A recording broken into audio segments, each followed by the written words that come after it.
Hello dear student, welcome back to my channel maths by Manju Raghav. Student, आज का topic है आपको फार्मूला सिखाना। तो मैथ में काफ़ी फार्मूले होते हैं तो बच्चे उन फार्मूले को भूल जाते हैं। तो मैं चाहती हूँ कि कम से कम 6 से लेके 8 तक के आपको सारे फार्मूले इस वीडियो में मैं करा दूँ और वो फार्मूले आपको समझ के साथ याद करने हैं। आपको ऐसे नहीं कि आप ऐसे ही रट लें, पहले आपको समझना है और फिर उसको याद करना है, तो फिर आप कभी नहीं भूल पाओगे। तो उसके लिए आपको मेरी वीडियो देखनी होगी। और सबसे पहला मैं आपको सिखाऊंगी बॉडमास। तो बॉडमास का क्या नियम है और वो आपको पता होना चाहिए। आइए इधर। तो सबसे पहले हमने लिखा है यहाँ पर बॉडमास। ये आप जानते भी होंगे पहले से आप बॉडमास के बारे में। तो बॉडमास के लिए जब हम सॉल्व करते हैं तो बॉडमास, तो इसमें BODMAS, तो सबका एक मतलब होता है। B का भी मतलब होता है, O का, D का, M का, S का। तो ऐसे मैंने बॉडमास को नीचे लिख रखा है बॉडमास, ठीक है। B4 हो गया ब्रैकेट। क्या हो गया? ब्रैकेट। अब ब्रैकेट कितने तरह के होते हैं? 4 तरह के होते हैं। ये होता है हमारा बार ब्रैकेट। कौन सा ब्रैकेट है? बार। ये हमारा स्मॉल ब्रैकेट, ये है हमारा कर्ली ब्रैकेट और ये हमारा स्क्वायर ब्रैकेट। तो जब तुम बॉडमास से किसी क्वेश्चन को सॉल्व करोगे तो अगर उसमें सबसे पहले यहाँ पे बार आ रहा है तो पहले इसको सॉल्व करोगे, फिर आप छोटे कोष्ठक को सॉल्व करोगे, फिर आप मध्य कोष्ठक को सॉल्व करोगे और फिर आप ये बड़े कोष्ठक को सॉल्व करोगे। उसके बाद फिर O, B के बाद क्या है? फिर O फॉर ऑफ या का होता है। तो इसे सबसे पहले आप ऑफ या को का सॉल्व करेंगे। फिर इसके बाद D फॉर डिवीजन, यानी आप इतना करने के बाद में सबसे पहले आप डिवीजन का जो स्टेप है उसको सॉल्व करेंगे। Okay student. डिवीजन के बाद आप मल्टीप्लाई को सॉल्व करेंगे। मल्टीप्लाई करने के बाद A फॉर होता है ऐड, फिर आप ऐड को सॉल्व करेंगे। S फॉर होता है सब्ट्रैक्ट, फिर आप सब्ट्रैक्ट को सॉल्व करेंगे। तो इस तरह से आपका जो क्वेश्चन है आप उसको गलत नहीं कर सकते हैं। तो बॉडमास में आपको इसका मतलब पता होना चाहिए। कोई पूछ लेता है आपसे कि बॉडमास का नियम क्या है, तो आप इसे बता पाओगे और अब आपको ये याद भी हो जाएगा। ओके स्टूडेंट, अभी जो मैंने आपको बताया था वो बताया था आपको बॉडमास। तो बॉडमास तो आपको आ गया होगा। अब बॉडमास के बाद मैं दूसरा फॉर्मूला जो आपको सिखाने जा रही हूँ वो है पेरीमीटर। अच्छा, पेरीमीटर क्या होता है? ब्रीफ में आपको ज़्यादा नहीं समझाऊंगी। पेरीमीटर क्या होता है? कोई भी फिगर है, चाहे वो रेक्टेंगल है या स्क्वायर है, ट्राइंगल है, कोई भी फिगर है, तो उसके जो बाहर की लंबाइयों का टोटल होता है वो हमारा पेरीमीटर होता है। नहीं, बाहर की जितनी भी लंबाई है उसको आप जोड़ दोगे तो आपको पेरीमीटर मिल जाएगा। तो आप पेरीमीटर आप सीखिए। तो यहाँ पे नंबर 2 पे मैंने लिख रखा है पेरीमीटर। तो पेरीमीटर में मैंने 4 अलग तरह के पेरीमीटर लिखे हैं। पहला लिखा है मैंने यहाँ पे फर्स्ट, इसे मान लीजिए आप पेरीमीटर ऑफ रेक्टेंगल। तो रेक्टेंगल हमारा कैसा होता है स्टूडेंट? इस तरह से होता है रेक्टेंगल, ठीक है। अब इसको पेरीमीटर निकालना है तो आप इसमें ये क्या है? हमारी लेंथ। क्या है ये? लेंथ। तो ये भी लेंथ है और ये हमारी ब्रीथ है, ये भी हमारी ब्रीथ है। तो इसका फॉर्मूला बनेगा student 2 into length LENGTH plus breadth, 2 into length plus breadth. आप शॉर्ट में इसको ऐसे भी लिख सकते हैं 2 into L plus B। Okay, ये आपका रेक्टेंगल का फॉर्मूला होगा जब हम पेरीमीटर निकालेंगे। अब ऐसे आपको पेरीमीटर किसका निकालना है? स्क्वायर का। किसका निकालना है स्टूडेंट? स्क्वायर का निकालना है। पहले आप स्क्वायर की फिगर समझ लीजिए। स्क्वायर की फिगर कैसी होती है? चारों साइड इसकी इक्वल होती है, यानी सारी साइड कैसी होती है? हमारी इक्वल होती है। तो अब इसका जब आपको पेरीमीटर निकालना है तो चारों साइड को आप जोड़ भी सकते हैं। और फॉर्मूला कैसे बनेगा इसका? 4 इंटू साइड। ये इसका फॉर्मूला वो जो आपको याद रखना है। अच्छा, नंबर 3 पे क्या है स्टूडेंट? नंबर 3 पे पेरीमीटर ऑफ ट्राइंगल। अच्छा, ट्राइंगल कैसे हो सकता है? स्केलिन भी हो सकता है, आइसोसीलियस भी हो सकता है, इक्विलेटरल भी हो सकता है। कई तरह के 3 तरह के ट्राइंगल होते हैं, कोई भी हो सकता है। तो इसमें लिखोगे sum all side, sum all sides, ठीक है। यहाँ पे S, सम ऑल साइड्स। अब नंबर 4 पे जो पेरीमीटर है वो है हमारे पास फिगर। कोई भी फिगर हो सकती है। फिगर देखो ऐसे बना दी मैंने, उल्टी सीधी कैसे भी बना रही हूँ, इस तरह से मैंने फिगर बना दी है। क्या बना दी स्टूडेंट? ये फिगर बना दी। तो आपको इसका पेरीमीटर निकालना है। क्या निकालना है इसका? पेरीमीटर। तो आप लिख देंगे perimeter of the figure sum all side, sum all side. तो ये तो आपको पेरीमीटर समझ में आया। अब नेक्स्ट पॉइंट समझाती हूँ। अब स्टूडेंट आपको तीसरा फॉर्मूला सिखाना है एरिया के बारे में, ठीक है। एरिया होता क्या है? तो एरिया आपको 4 तरह का निकालने सिखाऊंगी, जिसके 4 फॉर्मूले आपको याद करने होंगे। तो सबसे पहले जो एरिया है हमारा, नंबर 3 पे हमारा एरिया है, क्योंकि अभी मैं 2 सिखा चुकी हूँ आपको, नंबर 3 पर एरिया। तो सबसे पहला फॉर्मूला एरिया में बनेगा एरिया ऑफ रेक्टेंगल, ठीक है। तो ये वीडियो हमारी कैसी है, क्लास 5 से 8 तक की, तो मैं उन्हीं फॉर्मूलों को इसमें इंक्लूड कर रही हूँ जो 5 से 8 तक के बच्चों को आने चाहिए। तो एरिया ऑफ रेक्टेंगल, तो रेक्टेंगल का पहले हम एरिया ऑफ रेक्टेंगल, अब सबसे पहले इसका ड्रॉ बना लीजिए। रेक्टेंगल का ड्रॉ कैसे होता है, इस तरह से, ठीक है। इस वाली साइड को लेंथ कहते हैं और इस वाली साइड को हम ब्रीथ कहते हैं, ठीक है स्टूडेंट। अब इसका जो फॉर्मूला है हमारा area of rectangle, length into breadth. Next है दूसरा formula area of square. Square का आप जानते हो चारों साइड इसकी कैसी होती है, बिल्कुल इक्वल होती हैं। चारों साइड कैसी होती है, चारों साइड इसकी इक्वल होती हैं। ये हमारा क्या है, स्क्वायर। स्क्वायर का फॉर्मूला साइड इंटू साइड, आप ऐसे भी लिख सकते हो, साइड स्क्वायर भी लिख सकते हो इसको, ओके, इस तरह से। फिर है एरिया ऑफ ट्राइंगल। ट्राइंगल का किसी भी तरह से आप ट्राइंगल बना सकते हो, ठीक है। उसका जब फॉर्मूला निकालोगे तो किस तरह से निकालेंगे, ठीक है। तो ट्राइंगल का जब एरिया निकालोगे तो 1/2 इंटू बेस इंटू हाइट, ये हमारा किसका फॉर्मूला हो गया, ट्राइंगल का। नेक्स्ट है एरिया ऑफ पैलियोग्राम। पैलियोग्राम का फॉर्मूला क्या होता है, बेस इंटू करस्पॉन्डिंग हाइट्स। तो ये हमारे एरिया के 4 फॉर्मूले बन गए। अब नेक्स्ट पॉइंट आगे समझाते हैं। अब स्टूडेंट आपको मैं नंबर 4 फॉर्मूला सिखाऊंगी, जिसमें है सर्कल। अच्छा, सर्कल का आपको डायग्राम सिखा देती हूँ। सर्कल का डायग्राम इस तरह से होता है, इस तरह से। तो सबसे जो पहला फॉर्मूला है नंबर 4 में, वो है सर्कमफेरेंस ऑफ द सर्कल। अच्छा, सर्कमफेरेंस क्या होता है, सर्कमफेरेंस होता है बाहर की लंबाई, ये हम इसको सर्कमफेरेंस कहते हैं। जैसे कि रेक्टेंगल में हम क्या बोलते थे, पेरीमीटर बोलते थे, सर्कल में हम उसी चीज़ को सर्कमफेरेंस बोलते हैं। तो सर्कमफेरेंस ऑफ द सर्कल का फॉर्मूला क्या है, 2πr, जहाँ पर स्टूडेंट आपको पाई की वैल्यू गिवन होगी 22/7, ठीक है।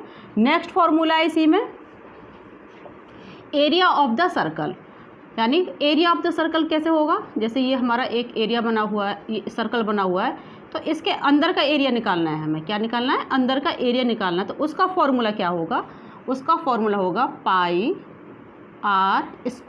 ठीक। नेक्स्ट है रेडियस। अच्छा, रेडियस क्या होता है, तो इस रेडियस हम किसकी निकाल रहे हैं, सर्कल की निकालने हैं, ठीक है। अब यहाँ पे हमारा क्या है, सेंटर, ये हमारी क्या रेडियस, ठीक।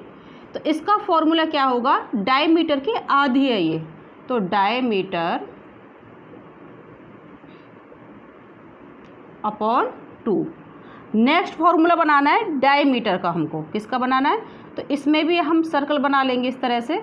ये सेंटर है, ये कंप्लीट हमारे यहाँ तक क्या हो गया, हमारा डायमीटर, ठीक है। तो इसका फॉर्मूला क्या हो जाएगा, 2 इंटू रेडियस,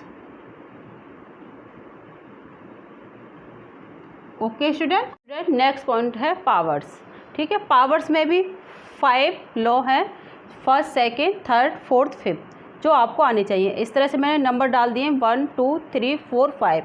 अगर आपको पावर्स वाले फॉर्मूले आते हैं तभी आप इन क्वेश्चनों को सही से सॉल्व कर पाएंगे। अगर ये फॉर्मूले आपको नहीं आते तो आप जब पावर्स वाले फॉर्मूले नहीं आएंगे तो आप क्वेश्चन भी सही नहीं कर पाएंगे। तो पहला फॉर्मूला है a की पावर m इंटू a की पावर n, इसको इस तरह से बोला जाता है। तो ये किस तरह से सॉल्व होगा, तो ये मल्टीप्लाई है, यहाँ पर मल्टीप्लाई में क्या पावर हमारी ऐड हो जाती है, तो हम लिख देंगे a की power m plus n, okay.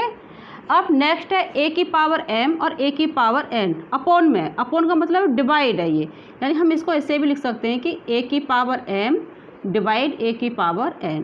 तो डिवाइड में क्या होती है, पावर हमारी माइनस हो जाती है, क्या हो जाती है, माइनस। तो a की पावर, देखिए यहाँ पे दोनों जगह a है, तो एक a उतार लिया हमने और यहाँ पर आ जाएगा m minus n, okay. Next है हमारा a की पावर m ब्रैकेट n। तो जब ब्रैकेट आ गया बीच में तो यहाँ पे क्या, जो पावर के साथ मल्टीप्लाई हो जाती है, तो a की power m into n is equal to a की power m n, okay. Next है हमारा जो फोर्थ लॉ है a b की पावर n। तो इसका मतलब है कि a की भी पावर n है और b की पावर भी n है, तो हम इसे कोष्टक को हटा देंगे, a की पावर n और हमारी b की पावर n, ठीक है। अब नेक्स्ट क्या है, फिफ्थ लॉ क्या है हमारा कि कोष्टक में या ब्रैकेट में हमारा a/b की पावर n है। क्या ये n, तो इसे कैसे सॉल्व करेंगे, तो इसका मतलब है a की पावर भी n है और b की पावर भी हमारी n है। ये हमारा फिफ्थ लॉ। सिक्स्थ लॉ में क्या है कि a की पावर 1 है तो उसको हम क्या बोलेंगे, a बोलेंगे। क्या बोलेंगे, a। अगर a की पावर 0 है तो उसकी वैल्यू क्या हो जाएगी, 1। ये 6 रूल हैं पावर्स के अंदर जो आपको याद होने चाहिए और मैंने आपको इनको समझा भी दिया। अब नेक्स्ट पॉइंट है हमारा 6 अलजेब्रा। ठीक है, तो इसमें हमारे कितने फॉर्मूले बताए मैंने स्टूडेंट, आपको 4 बताए जो कि 5th से लेकर 8th तक के बच्चों को आने चाहिए। तो पहला फॉर्मूला है a+b की होल पावर 2। ठीक है, तो इसका फॉर्मूला है a² + b² + 2ab, आपको याद करना होगा। ठीक है स्टूडेंट। दूसरा फॉर्मूला है a - b की होल पावर 2, तो इसका फॉर्मूला a² + b² - 2ab। बस इतना डिफरेंस है दोनों में, यहाँ पे प्लस है और यहाँ पर माइनस है, जो आपको याद हो जाएगा। a की पावर 2 - b की पावर 2, जब स्क्वायर के बीच में माइनस का निशान होता है तो वहाँ पे क्या है, एक बार हम प्लस कर देते हैं, एक बार हम माइनस कर देते हैं, तो a + b × a - b इस तरह से सोल्व हो जाएगा। यानी ब्रैकेट में एक में क्या है, a + b × a - b। अब है a की पावर 3 और -b की पावर 3, तो इसका क्या होगा, तो a - b एक ब्रैकेट में इंटू दूसरे ब्रैकेट में आएगा a² + ab + b²। अब नेक्स्ट है a की पावर 3 + b की पावर 3 = a + b, यहाँ पर कोष्टक में, फिर दूसरा कोष्टक शुरू, यहाँ इसके बीच में इंटू होता है a² - ab + b²। Okay student. Point है 7। ठीक है, तो इसमें आपको समझाना है परसेंटेज। तो परसेंटेज के लिए एक तो होता है इंक्रीज परसेंट निकालना, एक होता है डिक्रीज परसेंट। तो जब आप स्टूडेंट इंक्रीज परसेंट निकालेंगे तो ओरिजिनल वैल्यू पर निकालेंगे, यानी कोई भी ओरिजिनल वैल्यू उस पर आप इंक्रीज भी निकाल सकते हैं और डिक्रीज भी निकालते हैं। तो इंक्रीज परसेंट का फॉर्मूला है = increase upon original value into 100 की परसेंट यहाँ पर। ठीक है, फिर है डिक्रीज परसेंट का फॉर्मूला है decrease upon original value into 100 यहाँ पर परसेंट का साइन। तो इस तरह से आप दोनों फॉर्मूले निकाल सकते हैं, इंक्रीज परसेंट और डिक्रीज परसेंट। अभी इसमें 2 फॉर्मूले और हैं, अभी आपको समझाऊंगी। अब परसेंटेज में आपको 2 फॉर्मूले और बताने हैं, एक बताना है आपको प्रॉफिट में और एक बताना है आपको लॉस में। तो एक प्रॉफिट क्या होता है, प्रॉफिट होता है सेलिंग प्राइस में से CP घट जाए। सेलिंग प्राइस का मतलब होता है जो हमने सेल करी है, यानी कोई 2 रुपये की चीज़ हमने 4 रुपये में बेच दी तो 4 रुपये क्या है, सेलिंग प्राइस है, और 2 रुपये में हमने खरीदी तो वो क्या है, हमारा CP कॉस्ट प्राइस। यानी CP का मतलब है कॉस्ट प्राइस, SP का मतलब है सेलिंग प्राइस। तो प्रॉफिट हमें जब होता है कि सेलिंग प्राइस में से CP माइनस हो जाए तो प्रॉफिट होता है। तो एक तो प्रॉफिट होता है, फिर एक प्रॉफिट परसेंट निकालना होता है। तो प्रॉफिट परसेंट का फॉर्मूला है प्रॉफिट अपॉन CP × 100। ये हमेशा ध्यान रखना है कि प्रॉफिट परसेंट हो या लॉस परसेंट हो, वो हमारे CP पर ही निकाले जाते हैं। और लॉस क्या होगा, इसका उल्टा होता है, यानी CP में से SP घटाए, यानी कॉस्ट प्राइस में से क्या घटाओगे, SP घटाओगे तो हमें लॉस हो जाएगा। और लॉस परसेंट आप कैसे निकालेंगे, लॉस अपॉन CP × 100। तो ये आपका परसेंटेज का क्लियर हुआ। आपका नेक्स्ट पॉइंट है 8 सिंपल इंटरेस्ट। तो सिंपल इंटरेस्ट में समझना है कि SI जो हम फॉर्मूला होता है कि PRT/100 होता है। सबसे पहले समझ लीजिए कि SI में हमें समझ में क्या आना चाहिए। पहले तो आपको प्रिंसिपल पता होना चाहिए, अमाउंट पता होना चाहिए और इंटरेस्ट पता होना चाहिए। तो अमाउंट क्या होता है, प्रिंसिपल क्या होता है, समय क्या होता है, ये आपको मैं समझाती हूँ। प्रिंसिपल किसे बोलते हैं कि जैसे हमने किसी से 200 रुपये उधार लिए तो वो हमारा प्रिंसिपल हो गया। हमें 4 साल बाद कुछ ब्याज से फिर पैसे वापस भी करने होंगे। 200 रुपये के हम ज़्यादा जमा वापस करेंगे क्योंकि ब्याज भी लगा के देनी होगी, तो उसे हम बोलेंगे अमाउंट। इंटरेस्ट क्या होता है, जैसे कोई 2% से दे रहा है, 5% से दे रहा है, इस तरह से। तो अमाउंट जो होता है, अमाउंट होता है प्रिंसिपल प्लस इंटरेस्ट, यानी प्रिंसिपल में इंटरेस्ट मिल जाता है तो हमारा क्या बन जाता है, अमाउंट बन जाता है। ऐसा ही होता है सिंपल इंटरेस्ट, यानी इंटरेस्ट, सिंपल इंटरेस्ट का फॉर्मूला है PRT/100। P for principal, R for rate, T for time upon 100। इसी फॉर्मूले से आप 3 फॉर्मूले और बना सकते हो, वैसे मैंने लिख दिया है। तो अगर आपको P निकालना है तो SI × 100 अपॉन RT, अगर R निकालना है, रेट निकालना है तो SI × 100 अपॉन P × T। अगर आपको समय निकालना है T फॉर समय, तो ये हो जाएगा S × Y × 100 upon P × R। तो ये आपको फॉर्मूले याद कर लेना। ओके स्टूडेंट, 9 फॉर्मूले में है आपके लिए विजुलाइजिंग सॉलिड शेप्स। ठीक है, तो इसमें यूलर्स फार्मूला का क्या फार्मूला है, ये होता है हमारा f + b - e = 2। ये आपको याद करना होगा, f + b - e = 2। ये यूलर्स फार्मूला है। तो f4 क्या होता है हमारा फेसिस, v4 क्या होता है वर्टिकल्स, e4 होता है हमारे एजिस। तो जब आपको क्वेश्चन सोल्व करना हो यूलर फार्मूला से, तो आप इस फार्मूला को अप्लाई करेंगे और इसका मैंने आपको मतलब बता दिया और आप इसको याद कर सकते हैं। ओके स्टूडेंट, आपके लिए 10 फार्मूला जो आपको याद करना है, डायरेक्ट एंड इन्वर्स प्रोपोर्शन। ठीक है, तो इसमें 2 कंडीशन होती हैं कि x y are in direct proportion, तब फार्मूला क्या होगा एक्स वाई अपॉन कॉन्स्टेंट। तो एक्स वाई = k, ये हमारा फार्मूला बन जाएगा। दूसरा है एक्स और वाई इन्वर्स वेरिएशन या प्रोपोर्शन हो, तब क्या होगा x × y = constant, x y = k। ये इसका नेक्स्ट फार्मूला बन जाएगा। तो ये हुए मेरी तरफ से आपको समझाने के लिए 10 फार्मूला। आपको समझ में आए होंगे और समझ में आए हुए हैं तो आप याद कर सकते हैं। और मेरी वीडियो आपको अच्छी लगी हो तो प्लीज़ लाइक एंड सब्सक्राइब करना ना भूलें।